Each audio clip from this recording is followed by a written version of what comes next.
তো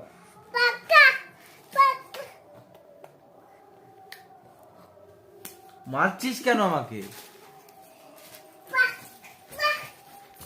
এখানে ব্যাক করো, পুরো মাতাল কিনতে হবে, বাংলার নেশা পুরো হাই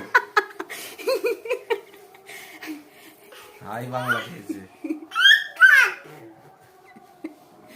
ওর মধ্যে কি কিছু মিশিয়ে দিয়েছিলে নাকি? হ্যাঁ, ওগুলো টানবি না, আমি অনেক কষ্ট করে দিয়েছি। হাই সোনা এদিকে আসো, এদিকে আসো।